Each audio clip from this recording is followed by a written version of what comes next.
Make sure you don't miss a thing. Go to starzology.com/newsletter and sign up. Welcome to the Starzology Astrology Podcast. I am your host, Alison Price, and I'm here with my good friend and co-host, Arwynne O'Neill. Hello, Alison. It's great to be here. So nice to have you once more. So in this episode, we're going to be doing the March 2026 OVERARCH. Yeah. So we're going to be talking about the main astrological events for March. And there are the three main ones that we actually discuss in general. And that's going to be the stations of the planets. We're going to be talking about the ingresses, and we're also going to be talking about the lunation. So these are the three main things that really happen. Of course, there's other things, but these are the main things that go on in the course of a month. Yeah. And the idea is that we get a broad overview about what's going on in March. Yeah. As I say, there are more detailed information, but this is what we do for our OVERARCH. So that's what we're going to be talking about this time. Sounds great. Yeah. So let's get to it. Yeah. So in March 2026, first up on the 2nd, we've got Mars entering Pisces. Right. So it's going from Aquarius. So it's going from Aquarius into Pisces. Yes. Yeah. And so I've got some thoughts here, and I'm just going to read them to you. So as Mars enters Pisces, it loses some of its fiery nature. So now you can direct your energy inwards and towards the core of you. Be sensitive to others around you. If you need to rant and rave, do it somewhere where no one can see. Your actions will affect bystanders just as much. Make sure you are emitting positive energy into the world. Karmic themes are all around now. Yeah. So Mars is the planet that deals with activity, getting heated, sometimes having arguments. Yeah. And this brings in this keyword. Rage baiting, where people are perhaps writing online and saying something and you're going, oh! Trolling. Yes. Yeah. And creating a reaction in you. Yeah. And that's the thing that Mars would drive those. So that's where we want to always be very cognizant of that. And they sometimes do it for fun and often for profit, because engagement is key. It's key. Right? And if you're enraged, you're engaged. Oh, good one. Yeah. So even though Mars is moving into Pisces, which is really normally a pretty quiet sign, you're still going to have that, I want to say, that subtle undercurrent coming through. Yeah. And it might be, it's subtle, but it's one of those things where it's going to stick with you. Like, it's not going to be an immediate, like, Arian kind of like Aries or Leo rage where you're just like burst of, I'm mad about that. It's going to be a thing where it gets under your skin and it lingers and you're like, you think about it. Yeah, and they think, is that what she meant? Wake up in the middle of the night and you're still thinking about it. You're like, why am I thinking about some stupid thing that someone said online? Yeah. Because it's quite a active planet, and Mars is really quite a great planet to have. But anyway, So it's moving into Pisces. So although it's technically quite a quiet sign, you still get that undercurrent of, what do they say? They're still sharpening their knives, even if they're not using them. Yes. On the positive side of Mars in Pisces, though, people could be motivated to put others first. They could be motivated by empathy. They could be motivated by self-sacrifice. Yes. And they could be motivated to altruistic purposes or artistic purposes. Right. So those are the positive explorations of Mars in Pisces. Yeah. So if you want to burn it off at the gym, go swimming. Yes, totally. Or craft something. Those knitting needles are very sharp, but they produce lovely things. So that's Mars. Yeah. And then on the 3rd, we've got a lunar eclipse in Virgo. Yeah. So this month's lunar eclipse is actually at 12:54 Virgo, and it highlights the need for practical awareness. It brings mindfulness to daily routines, health, and the practical details of life which need refining. Emotions may run high as you see clearly what no longer serves you. And you see clearly because it's a lunar eclipse. Mm-hmm. This is a time to simplify, heal, and restore your inner clarity. Mm. So if this is happening near your sun, which is because the eclipse is happening at 12:54. Yeah. If you've got anything in Virgo at that degree. Right. Some of us may have. Do you have? I mean, it's close. Yeah. Yeah. Yeah. Yeah, I've got, I do have a planet in Virgo at 13, and the eclipse is going to be right there on my Mars. Yeah, I think my sun is at 5 Virgo, but my moon is at like 11, 10 or 11. Yeah. Yeah. So this is the lunar eclipse. And because it's a lunar eclipse, it means that we've got the planets line up. So it's Sun, Earth, Moon, and therefore the moon it's technically a full moon. Then it moves into the shadow of the Earth and goes darker at the eclipse point and then comes on out again. Yeah. But we are fully aware of what's going on at these lunar eclipses. So that's always an interesting thing. And because it's happening in Virgo, which is great. Yeah. We love a Virgo placement. We do love a little bit of Virgo going down. Yeah.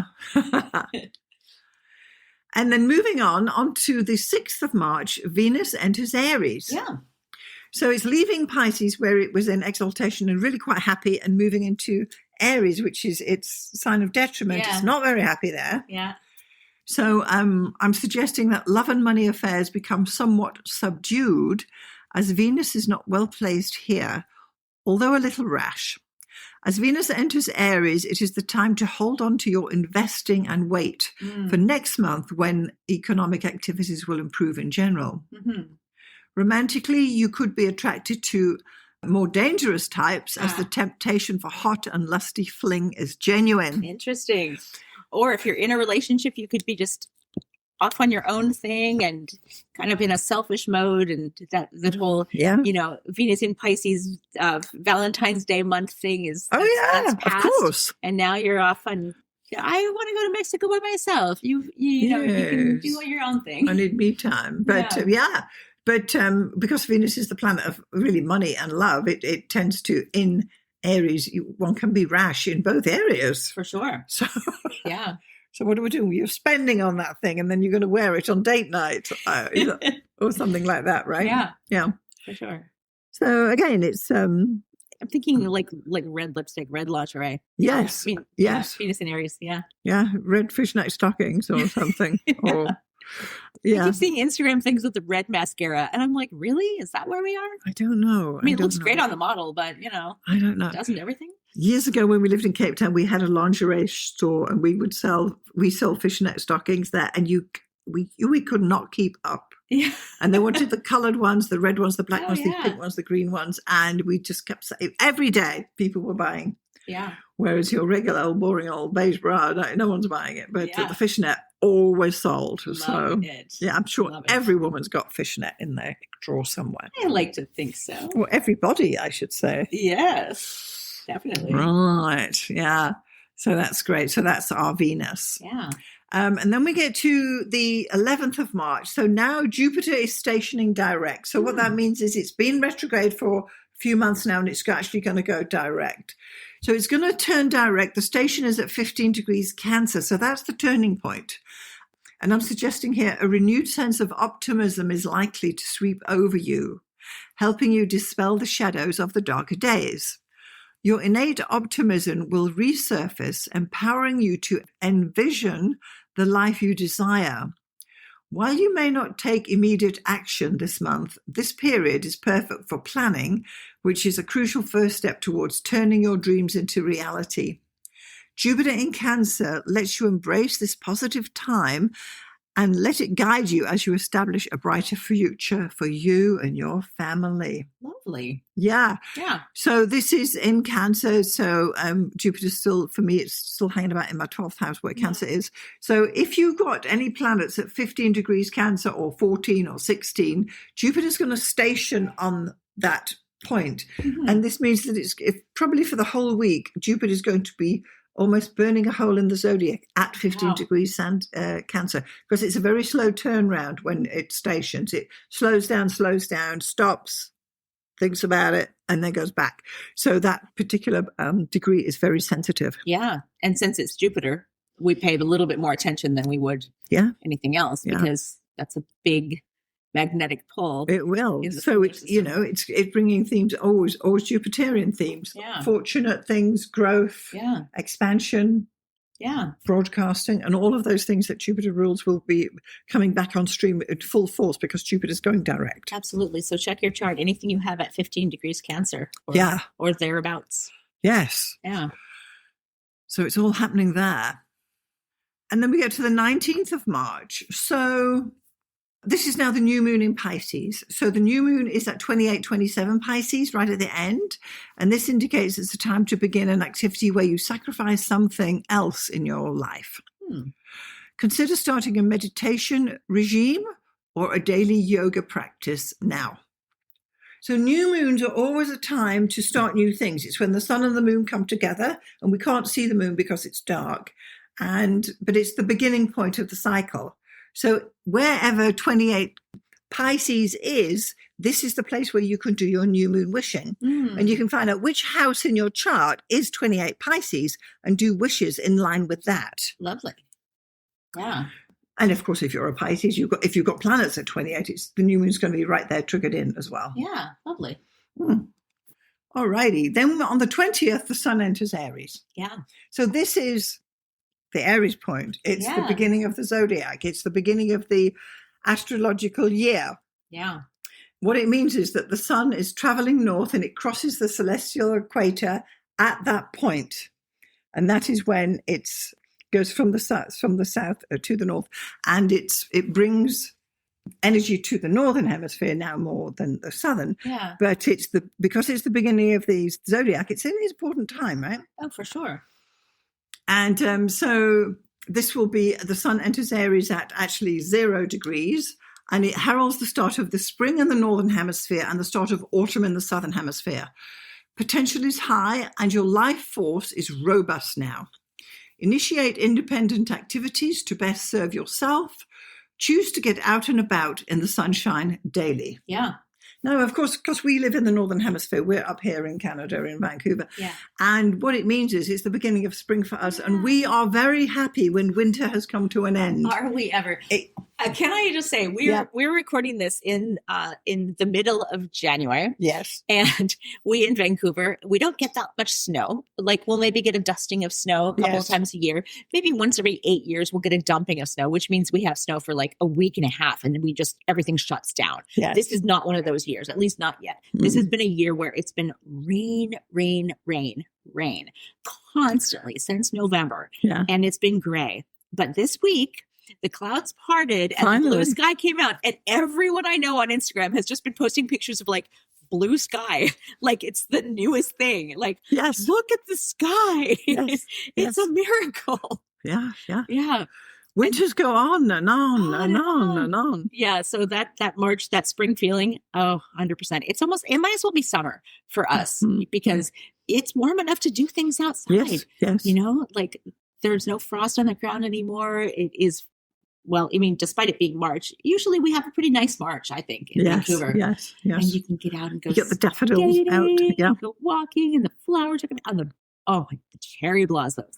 Yes. Yeah. I like it when we get a new season every time the sun enters a cardinal sign. Yeah. So spring is always when the sun enters Aries. And these are these cycles, these seasonal cycles where you've got the year broken up into 4 seasons, which I like working with as chunks of time. Yeah. And they're called solar quarters because it's not quite January, February, March, and then beginning April, May, June, because we're following the sun's position. So if you're a good astrologer, and you must be if you're listening to this, know that the sun is now moved into Aries and it's spring for us in the north. And of course, for those in the southern hemisphere, it's autumn, right? Yeah. And the whole thing's flipped over, but it's a great time. And the sun is exalted in Aries, which means it's highly welcome, highly effective. Yeah. And suddenly it can absolutely get things done. People are invigorated. Yeah. To go and do something. I feel like that's the same whether it's the beginning of fall or the beginning of spring. Like, regardless of what hemisphere you're in, there's a feeling of new beginnings in both of those time changes. Yes. And yes, you'll need to wear a sweater, but it's like for us, it's like, you only need to wear a sweater. And the southern hemisphere, it's like, now you need to put on a sweater. It's not coat weather, it's not bikini weather, but it's a long shirt. It is. Well, it's equinoxy weather, isn't it? Yeah. It's the equinox too. So and of course it's that thing where you dress for one season in the morning and then by the end of the day you're like, I haven't dressed properly. Yes. But it's a great time. And it's also known as International Astrology Day. That's right. I forgot about that. Yeah. years ago when we lived in Cape Town, I was a member of the Cape Town Astrology Group or whatever they were called back then, and they always had a party on International Astrology Day, and they had this cake, and some woman would do a cake with the chart, a circular cake, like a 2 foot, and she actually iced on the chart details for the equinox. Wow. For the International Astrology Day party we were having. What kind of sign does someone have to be really good at icing that kind of detail? I'd imagine like Cancerian or something. As a Virgo, it just like pains me to even think about drawing that kind of thing in icing. But I remember it. Everyone was so impressed and saying, "Oh, give me the Scorpio slice." Oh no, I want the Venus slice, and it was just that's amazing. What we did. I mean, I'm talking years ago in the 90s. We were doing this sort of thing. They had this group that met because it's not a very big city, but they had enough astrologers to support a 2 foot cake. Yes. Oh, no, there was no problem with that. Yeah. So International Astrology Day. So if you are going to celebrate it, bake a circular cake and pipe on the chart for the. It could be even a cupcake. It's good. You can just bake a cupcake and put the little Scorpio symbol on there. You'll be fine. Yeah. Yeah, I won't be baking a cake. No. Those days are gone. Yeah. So it's also Wheel of the Year. This is now Ostara. Ooh, yes. Which is one of the festivals of the Wheel of the Year. So Ostara celebrates renewal, fertility, and the promise of growth. Yeah. It is a time to plant seeds, both literally and symbolically, and to set your intentions for the months ahead. Love it. Many traditions honor this turning of the Wheel of the Year festival with flowers, eggs, and symbols of new life. So Ostara invites you to embrace change, welcome vitality, and open your heart to fresh beginnings of spring. Awesome. Yeah. Awesome. So that's it's always a lot going on that as the sun enters Aries. Yeah. Yeah. Okay, and then a little bit. Obviously it's the same day. Oh, actually, Mercury, the same day, but later on in the day, Mercury stations direct. Yeah. So Mercury has been retrograde now, so it's going to station direct at 8 degrees Pisces. And this is a positive development if your birthday falls on February 26th, 27th, or 28th, because it's going to be right there on your sun. This station will hold special significance for you. You may receive valuable information or have encounters with new people who can provide useful insights. For everyone else, that's you and me, this change in Mercury's direction will bring relief to stalled decisions and unresolved contracts which have been causing delays. Clarity of thought will improve, making it easier to find solutions to creative challenges compared to the recent past when it was in Pisces. Now is a favorable time to make decisions, but it's important to be honest about your motives. In general, this period is marked by positivity and creative ideas will flow freely. While they may not be immediately put into action, the concepts can be explored and strengthened. Nice. A lot going on, but we like it when Mercury goes direct. We do. We do. Yeah. Yes. Yeah. And then a little bit later in the month, we actually have an aspect, which I've picked up here, which is on the 28th, we've got Saturn sextiling Pluto. Yeah. Now, this has been going on and off. Yeah. A couple of big slow-moving planets. It really is. And we've had some really tight sextiles, particularly today as we're recording this. Yeah. There's that mini grand trine solidly in the chart. But anyway, so this sextile between Saturn in Aries and Pluto in Aquarius gives powerful opportunities emerge for focused progress and innovative transformation. Saturn's discipline blends with Pluto's depth, turning bold ideas into lasting results. Yeah. This aspect supports courageous leadership, strategic change, and steady reform. It's about building your future with determination and purpose, but taking care to notice, or you may easily miss this one. Love it. And that happens with Saturn at 5 degrees Aries and Pluto at 5 degrees Aquarius. Great. So, yeah. They're moving on, aren't they? Yeah. Super. Yeah. And then later in the month, on the 30th, we've got Venus moving into Taurus. So it's gone through Aries lickety-split. And finally, it's got into Taurus, which is its own sign. So much better. Yeah. So now is the moment to establish your financial future, because it really is the money sign. Yeah. Budgets and spending plans will be of benefit for you now. And this is a suitable time to evaluate your life and the people with whom you invest your time and energy. Make space to enjoy meaningful moments with your special loved ones in this period. This is always a good time to relook at your money. Yeah. And what you're doing with it, if you're frittering it or you've lost a grip on it. Yeah. Well, I mean, it's also preparation for tax time in our country, in our neck of the woods. That's true. Right? Yeah. Yes. Venus enters Taurus. Think about where you're investing.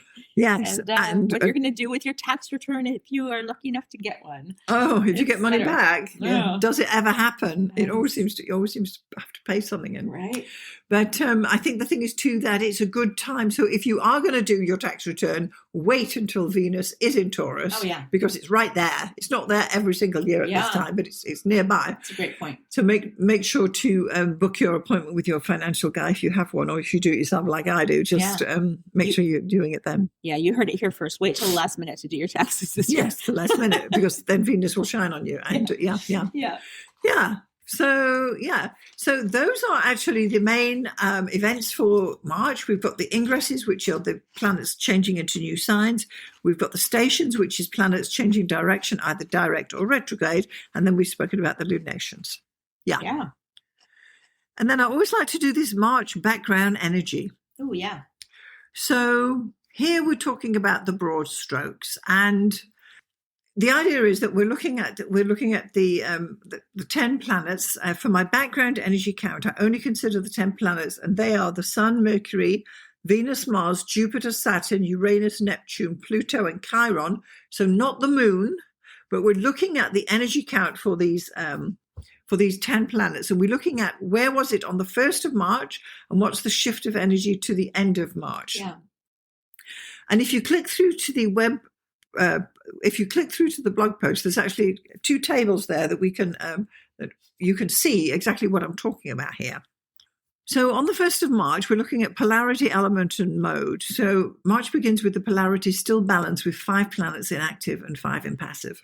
The element emphasis at the start of the month is strongly water, with 4 planets in water. Nice. Yeah. And then the mode energy leans towards cardinal, with 4 planets in the cardinal signs at the beginning of the month. So overall, the emphasis is on cardinal water, which actually equates to the sign of Cancer, which is interesting because the sun is not in Cancer. Yeah. But that's what the trend is, and that's always why we do this, because although the sun has just moved into Aries, which is cardinal fire, we're finding an emphasis that is telling us this cardinal water is important here too. Yeah, for sure. So that's kind of, that's kind of why I do it. And then when we get to the end of March, so on the last day of March, there's been somewhat of a shift. The polarity is actually still balanced because there's 5 in active and 5 in passive. But now at the end of the month, the element emphasis has strongly fire, because there's 4 planets in fire, whereas previously it was all in water. And then the mode has shifted towards cardinal, with 5 in cardinal signs at the end of the month. So we've got cardinal fire, which now is Aries coming forward. Yeah. So in a way, the shift has gone from cardinal water to cardinal fire, just in the weighing of these planets. Now, as I say, this is not an exact science, but what in astrology is. Yeah.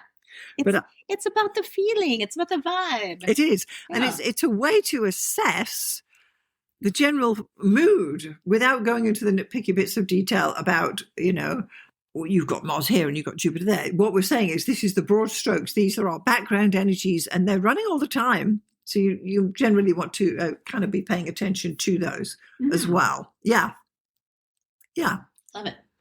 Okay, so now at this point, we like to bring in our fabulous goddess of the month. So, Arwynne, what do you have for us for March 2026? This month, I have an amazing goddess for March. Her name is Marzanna, and that's Marzanna. She is a Baltic/Slavic nature goddess, and she's associated with sorcery, dreams, agriculture, and the seasonal cycles of death and rebirth. So her worship is linked very closely in Slavic tradition to the thawing of the spring thaw and the agricultural year and these rites that were performed to ensure fertility and the protection of the crops that you'd be planting in the spring. And this tradition, this actually is this wonderful ritual that I can picture so vividly in my mind from everything I've read about her. They would have these spring feasts, and they would take these little effigies that they would make with little straw dolls, and they would create this little wood and straw little doll and dress her in colorful clothing and adorn her with flowers. And then during these festive processions before the feast, they would go to the river or whatever body of water was nearby, and a lake or a river, what have you. And they would set these little effigies on fire. And I'm doing this motion as though they've got a lighter in their hands, which would not have been the case, of course. Yes, But yeah, we know. They would set her on fire and then throw these little effigies into the water. And this ritual would then be followed by feasting and celebrations. And I imagine, the old school version of just like a rave. Having a rave. I like to think so. Yeah. Yeah. Feasting on like lamb shanks and then having a rave at the banks of the river. Wow. And this whole cycle acknowledges the importance of nature and our place in nature and our planting of the harvest, but yet how we still are beholden. We're sowing seeds at this time. Sowing seeds, but then also we're beholden to the fates, to the whims of the deities, and we're just we're giving these sacrifices to the goddess and saying, like, we're putting our fate in your hands still. We are in control of agriculture, but we know that we are still at the mercy of the goddess, because the goddess could bring like torrential rains and all the crops will be washed out, or there's no rain and then nothing grows, etc. So yeah, it's a wonderful goddess. And I'm going to actually just go ahead and talk about the art that I did for this, which was a few years ago. This is one of, I think I started doing my goddess calendars. I don't think I know, in 2018. And this was one of my first 12 goddesses that when I started doing Badass Goddesses back in 2018. And the art came about from, as I've talked about a bunch of times on the podcast. If you're a fan of the show, you know this. I used to do a monthly class called Dr. Sketchies, which was like, the whole theme of it was, what if life drawing could be sexy? And it was burlesque dancers posing for a period of like 3 hours. They would rent out an entire bar or restaurant or tavern or theater or whatever, and you could drink and eat and socialize while you're drawing for 3 hours. And it would be this wonderful model dressed in like very cool themes. And anyway, this one, the model who ended up being Marzana in my calendar was, it was kind of a Victorian steampunk theme. Right. And so it's this, this beautiful model who's dressed in like this cool Victorian garb. And the way that this drawing came about was I was kind of commissioned to do the art for this other totally unrelated thing that I was involved with, which was like it was kind of a costume, a history of costume sort of group. Wow. And they put out an open call for artists. They were like, well, we're going to do something about, there was this book called Fashion Victims, The Dangers of Dress, Past and Present. And it was all about like the Victorian era and how there was this huge, first of all, like they had these dyes that were super poisonous because they were arsenic and people would actually slowly be poisoned. Hatters, like the Mad Hatter, that was because like the stuff they used to make hats were totally poisonous. So, like you have to suffer to be beautiful. Well, back in the Victorian day, like people were dying left and right. Oscar Wilde had 2 half sisters who both perished in fires that were set because their skirts caught fire at a party. And like there were just couldn't get them off. Yeah, exactly. So my drawing, or my idea for this, they put out an open call for artists to put a drawing forth for this Fashion Victims thing, and I chose one of the drawings that I had done for this class, and I just basically kind of set the skirt on fire, blah, blah, blah. And I sent like 4 or 5 revisions, and the chick kept saying like, no, this isn't what I had in mind. Like, it's gotta be more vintage. It's gotta be more like, I'm like, oh my God, you just basically want clip art of like a Victorian dress. Yeah. Is that what you want? Like, okay. But long story short, I did not end up, successfully putting my art forth for this, but what I found was, wow, this is perfect for Mersana. I just set her like against a background of a beautiful river. And this was the art that you will see if you click through to the... yes, the link will be below the podcast. Yeah, to my blog post. And I also go into great detail about this whole story on my blog post. But it turned out to be one of my favorite drawings, actually, because it's just, I mean, there's fire, there's water, there's... Yeah. And does her name, Marzana, have anything to do with the fact that it's got Mars and it's Aries? It's a March thing. It's March thing. Yeah, it's just super coincidental that Mars, March, yeah, exactly. Okay. Yeah. But linguistic differences. There's a Slavic thing and then there's the Okay. Oh, I see. Interesting. Yeah. So that's great. And I know, talking about hat paint, because I know Agatha Christie had one of her murders where there was the hat paint was part of the killing. Yeah. Oh, yeah, totally. Oh, we think that, like hair straightening chemicals and stuff, that's bad. But, oh boy, back then you just took your life into your hands wearing anything. Well, yeah. Oh. So this is great. So make sure to check out Arwynne's.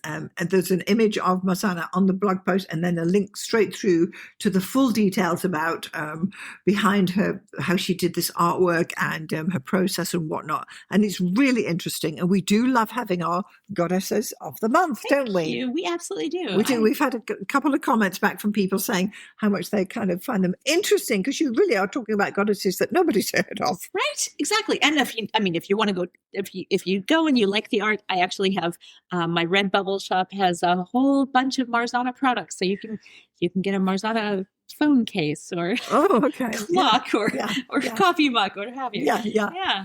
It's a great thing. I love having the goddesses in. Yeah, that's great. Thanks, Arwynne.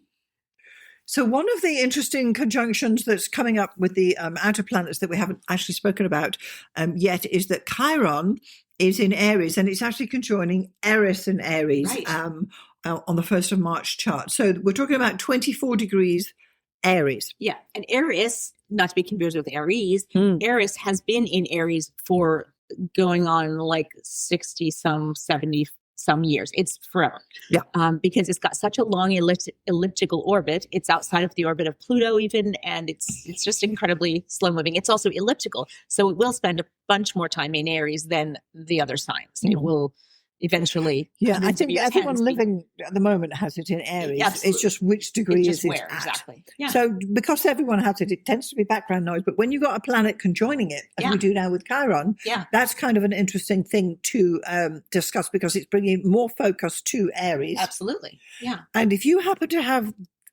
Chiron conjunct Aries in your natal chart, as perhaps someone we know does. I believe I do, yeah. Yes. So Arwynne has Chiron conjunct Aries in her natal chart. Yeah. And it's coming up for a, what are we saying? We're coming around you. We're a little bit past my Chiron return. Okay. But my Chiron return happened, I believe, 1 year ago-ish. Okay. It's still in orb because Chiron also is pretty slow moving. And that happens around age 50, as we know. Yeah. And I'm around age 52, as we also know. Right. But yeah. But for everyone now, this is transiting. So 24 Aries is going to be a hotspot. And these are two, I'm not going to say they're easygoing planets. They're slightly challenging because Aries' keywords are discord, strife and discord. Yeah, exactly. Discord and strife. And Chiron is the wounded healer. Yeah, the wounded healer. What a couple. Right? Oh my God. You know what that made me think of? I don't know if you've seen this movie, but Only Lovers Left Alive. It's a beautiful vampire movie with Tilda Swinton. And it's so great. Oh my God. If you're like a vampire fan and you've not seen Only Lovers Left Alive, highly recommend. Okay. But it is it's Eris and Chiron. Like that's the love story. It's like, what if you were, in a beautiful relationship, but you were vampires and you could live forever? And like, how does that look? Like what does true love look like over eternity? Yeah. So it's interesting that we have this transit at the moment because you can speak to it in your life. Right? Yeah. It's it cannot be easy, and it's probably a background theme because they are those particular planets. They're not front and center. Right.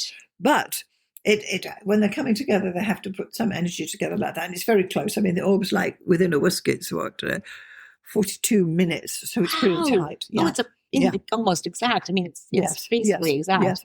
That's really cool. So, and they're in my 6th house, which You It's know, all work, isn't it, as a Arwynne? Virgo. Yeah. It's all work. It's so funny because like there's a little, every once in a while I'll go into like the background of like what happened before the podcast. And here's like a little revelation of what happened today before the podcast. I arrived to do our recording and I was just gushing about all the stuff I'd done today. Like I'd done like 2, different workouts and I'd like met with a couple of friends. In the gym? And well, I did a spin class outside and then in the gym for like an hour because I was already sweating and I figured I might as well do that.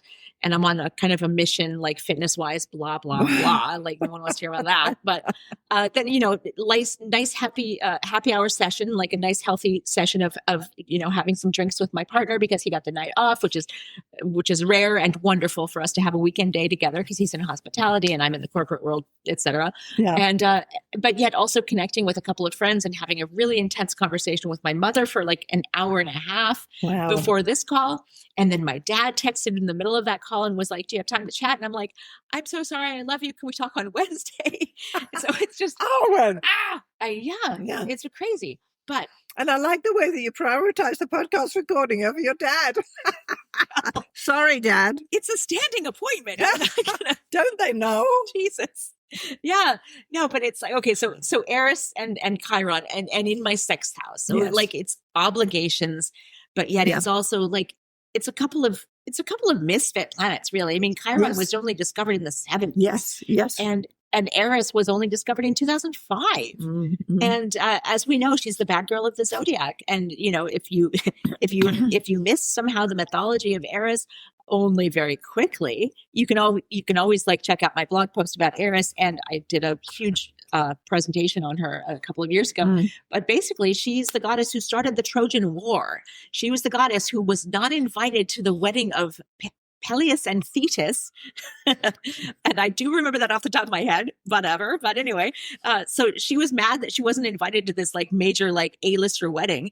And so she came with a golden apple that was inscribed for the fairest.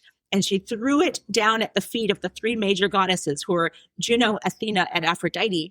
And as soon as she threw this apple into their midst, they all 3 started fighting over it. So these 3 major A-list goddesses are just like now scrabbling over this apple that says for the fairest because they all want to be the fairest. And Zeus kind of posts up and was like, "Hey, ladies, like stop fighting. Hold on, we can settle this amicably." Told them all to strip down to their, nothing. And had Paris, this like shepherd, kind of come in and like judge the competition between the ladies. And all, of course, the major goddesses are just like, offering bribes right away. Like, because they're all beautiful, they're all immortal, blah, blah, blah. You would think that Aphrodite might have a bit of an advantage being the goddess of love and beauty. But anyway, they all offer bribes. Juno offers political, whatever, like, everything that you could want as a leader. And Athena offers like ultimate wisdom and you can know everything. And Aphrodite offers the most beautiful woman in the world who happened to be Helen of Troy, who was already married to the king of Sparta or Troy. Anyway, so that starts the Trojan War. And that's why the face of Helen of Troy, the most beautiful woman in the world, launched 1,000 ships. Those ships were the ships of Sparta attacking Troy. Wow. Yeah. So Eris stirs it up. Just the SH whatever disturber. Yeah. And the disruptor. And the planet Eris. This is the wonderful thing about astrology and astronomy is that as soon as Eris was discovered in 2005 by those wonderful Mike Brown at Caltech, they named her actually Xena at first, but then the official name, Xena the Warrior Princess, love it. If you know, you know, great show. But she became like Eris and booted Pluto out of the solar system. So even the planet Eris is a disruptor, which is amazing. Wow. That's just one of the wonderful things about astrology is that these things, they all come back around, right? It's crazy. It's crazy. And funnily enough now, my new daughter-in-law's in-law, my son-in-law's sister, her name is Zana. So it's there. It's a good one. Yeah. I love that. Yeah. So Eris and Chiron will be conjunct. Yes. Yeah. Never fear, but it's a really powerful placement. It is. I think you can use it for good or evil. Yes. I think it's one of those that if you just ignore it, maybe nothing will happen. But if it's conjoined your sun or something, you're going to be wrangling with it for sure. I don't have anything at that position 20. What do we say? 2024 Aries, I think it was. Yeah. I don't have anything there. So, yeah. I like to think having Eris conjunct my Chiron is that I get to use my bad girl instincts for good and for healing. Every day, Arwynne. That's how I like to spin it. It is you. It is you. Yeah. I got to say, this combination is definitely you. Well, yeah. Thank you. Yeah. Thank you. Yeah. Yeah. Okay, so we have been talking about the March 2026, the March Overarch.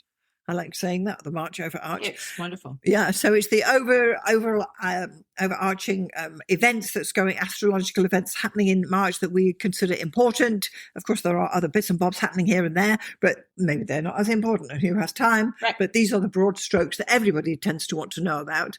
And these would be the backbone. If you're writing horoscopes, you would want to know what these dates were, because it's making a shift to people's charts. Yeah. If you have found value in this episode, please consider sharing it with anybody who would be interested. Make sure you're getting our newsletter that comes out every Sunday, and you can sign up at starzology.com/newsletter. And make sure you're getting Arwynne's newsletter, and you can find her at... I'm at mspink.net, MSPINK, and I send out my weekly newsletter every Saturday. Yeah, and it's a great read too. Thank you. Yeah. So to everyone out there, thank you so much for listening, and we'll see you next time. See you next time.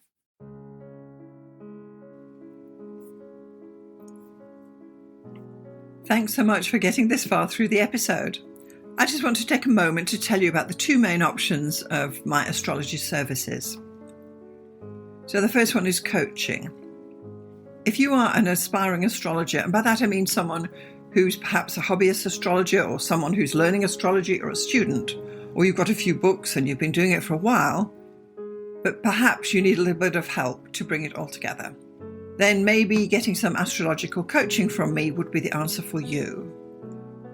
The astrology coaching I offer is a 1-hour session on Zoom, and it's tailored to answer your particular questions. For example, if you have issues with natal chart readings, we can go there. Or if you're having problems working with your forecasting, we can go there. Or even basic astrology stuff, or even getting yourself organized for your astrology business. The idea is that astrological coaching will answer your particular questions. It's tailored specifically to you and where you are in your astrological journey. And I'm happy to help you out with some guidance about how you can get going, what to focus on, and what to dismiss.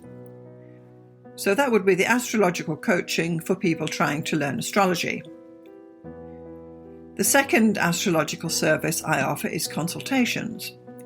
So this is for someone who perhaps doesn't know anything about astrology, but they just want to have their chart read or get their chart done. Call it what you will.